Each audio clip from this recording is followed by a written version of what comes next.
Hazel, pinakailaman mo ba yung gamit ko?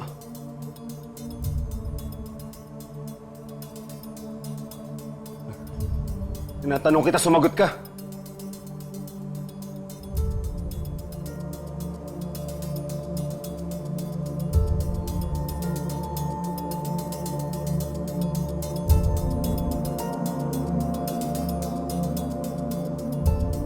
Ito bang hinahanap mo?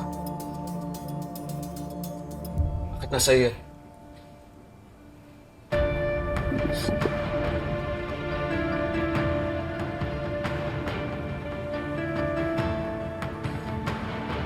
Ba't ko naman sinunog? Ito na lang yung alaala ko sa kanila eh.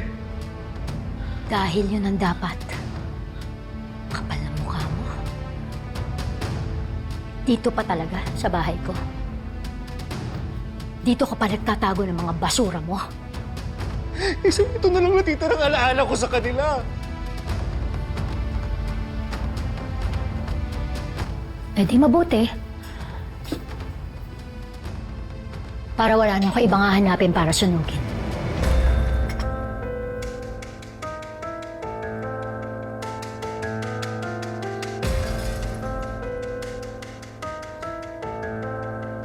Ang sama-sama na ugali mo! Ang sama-sama mo, Hazel! Kaya ang hirap mong mahalin eh!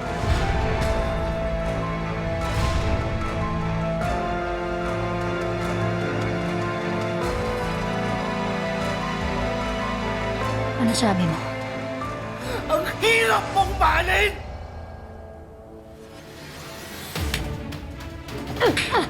Nagya ka! Ayop ka! Tama na! Ayop ka! Ah!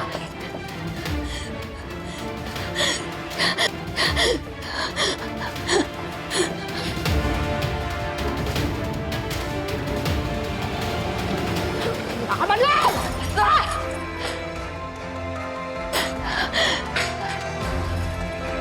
Manuel? Manuel? Manuel? Hindi ko siya... Manuel, hindi ko siya nasadya. Manuel...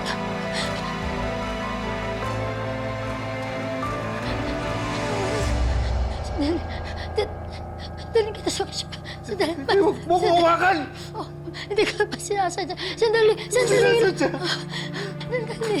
Sandali. Mom! Dad! Mom, anong galawa niyo kay Dad? Wala. Dad!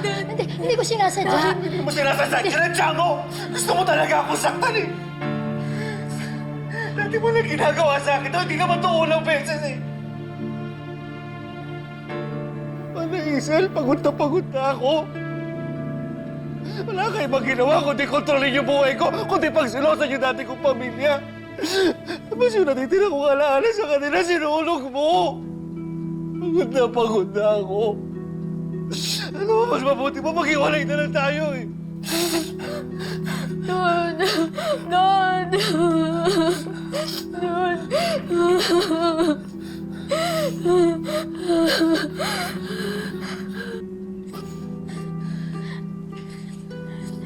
Ihiwalayan mo ako. Ihiwalayan mo na ako. Ano, sige. Go ahead. Subukan mo lang. Wait! No. How did this turn into a separation? Dad! Pasensya na talaga. Hindi ko na talaga kaya yung mami mo. Mas mabuti pa aalis na lang ako dito. No, Dad, I'm coming with you. No! Ang kamot mo, ha? Dito ka lang. You stay here! Jessica! You stay... Oh, I wanna be with Dad! At saan kayo titira, ha? Saan kayo titira ng daddy mo? Sa kalsada? Ano ipapakain yan sa'yo? Scraps from the trash? Sa akin lang di umaasa yung daddy mo, nakakalimutan mo? You really think so little of Dad, Mommy? Dad, when po tayo aalis? I said no! You're staying here! Aalis! Dito ka lang, Jessica! Go! Dito ka lang sabi, and that's final!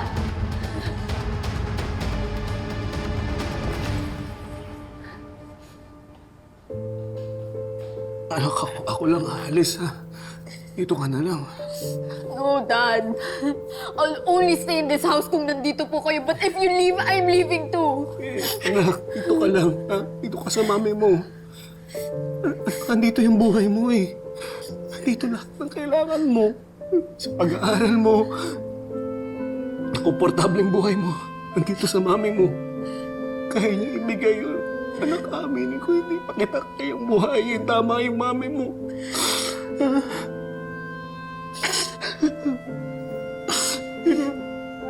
Hindi na ako hihiling sa'yo. Sige na, pakinggan mo naman ako. Hayaan mo. Kaya ko na. Kukunin kita.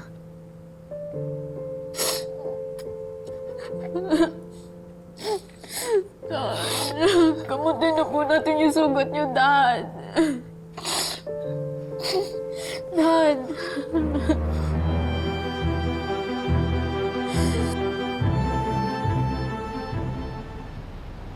Na-execute na ng lawyer ko yung affidavit of complaint.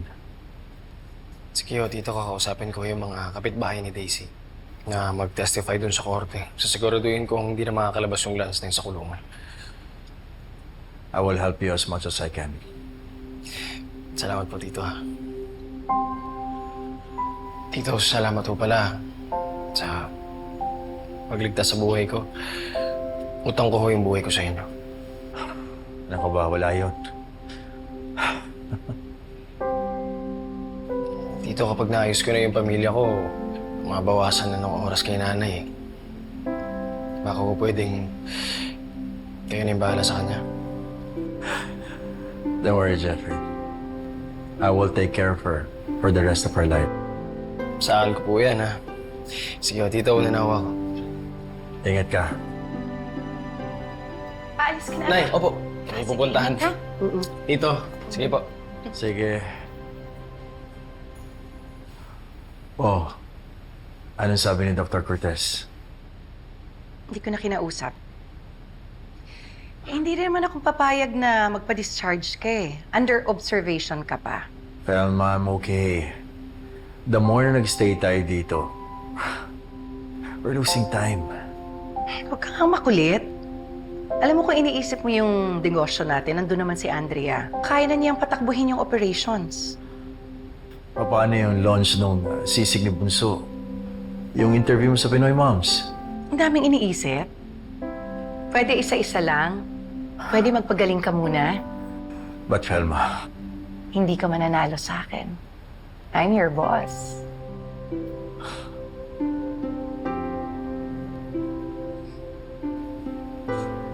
okay. Whatever you say, boss.